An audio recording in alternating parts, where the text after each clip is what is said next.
Give it up. Give up that war. You know, the war that you have to really fight is the war against yourself. You have to fight a war against yourself. Now, it's not easy to look in the mirror and to change your own life. It's hard as hell. You have to take responsibility. You have to learn new things. You have to feel uncomfortable. Good, because discomfort is how we grow. That's how we become strong. If you run away from discomfort and resistance your whole life, you will always be weak. And most people don't like being uncomfortable. If you don't want to be uncomfortable, please do not pursue success, because success is a very uncomfortable feeling. And I learned to be comfortable being uncomfortable. Your comfort zone is irrelevant. What matters is, what are you trying to do with your life? Future you is going to give you advice on what to stop, what to start, on what a more courageous action would be. What's the first thing they would tell you to be or do to be more courageous? You ain't gonna have much of a life. If you play it safe, you won't have much of a life. Life is risk. It take courage to pursue your dream. Now, it's gonna cost you something. Most people are not willing to pay what it costs to go after your dream, because you're gonna have to hurt a little bit. And those are the times when you want to run and hide. You gotta be able to find energy. You gotta make up games, make up tricks, make up whatever you can to get to the next evolution of life. All successful people, if they fail by trying greatly, not by playing it safe and wishing and hoping that everything will work out all right in the future. What they do is they take great risks with no guarantee of success, and so can you. Rich people don't sleep 8 hours a day. That's a third of your life. You cannot be sleep 8 hours a day. We do not retreat. We do not give up. We do not surrender. And the reason why most of you are not successful is because every single time stuff's not going your way, you give up, you quit, you let go, and people feel weakness. They feel it. You can feel when somebody's not committed, when they're not all in, when they're not dedicated. If you want freedom, there's going to be an element of risk. There's going to have to be sacrifices made. There's going to have to be late nights, extra hours, persistence, and most importantly, growth. If you don't become someone else, you will not be able to earn your freedom. The person you are right now might not be good enough for the life you want. If you really want it, you're going to have to become someone else. The voice in my head said, you know what, man? You're gonna die never even trying to reach your full potential. And how's that gonna feel? So I'm gonna live even while I'm dead. I'm gonna be, because I believe in a higher power, whatever it may be. I don't know what it is. I believe that your mind lives forever. Some spirit, something lives forever.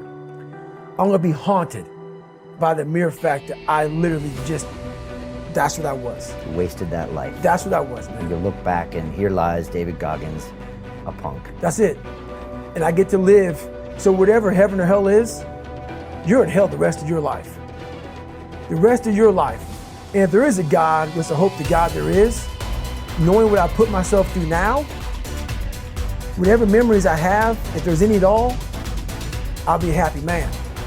But I knew that I was getting paid for this while I was living or while I was dead. I was getting paid for this, because basically to me, it was a huge sin. I'm basically just gonna sit here and just be a comfortable man and not even try. Wasting your life is a sin, It's right? a sin. It is. I'm not even gonna try. I want you to get over this notion that I find so annoying that so many people have, that success and power in life is dependent on something like genetics. Like some people are born with a larger brain, or they have wealthy parents who are able to send them to the right school, or it's all a matter of luck. What really makes people successful and powerful in life, and it's not just me saying this, I read hundreds of books on the subject, what makes people successful is their degree of motivation. I could repeat it 100 times, but it's true every time I say it. When you are motivated, when you feel yourself emotionally engaged in the subject, you learn faster. You learn what could take somebody 10 years to learn, you can learn in 2 years. When you feel emotionally engaged with something, you're able to push past all the obstacles. The sense that it's genetics or the size of our brain or our parents' money, you can't control any of that, obviously. And they can become kind of crutches for some people. But the amount of motivation you feel, the emotional connection you have to what you're studying or doing, that is something within your control. That is something you can choose to take. And it is, you're going to find people giving you all kinds of great advice about your careers, about where you should go, you know, your MBA, etc. But if there's one piece of advice that I think is more important than that, it is this idea of following these natural inclinations and creating your own career path and finding a way to engage those deepest motivating parts of your psyche. Unhappiness is simply the lack of progress toward a preset goal. If you're not making progress, see, that's when unhappiness sets in. But here's where happiness begins: making progressive progress.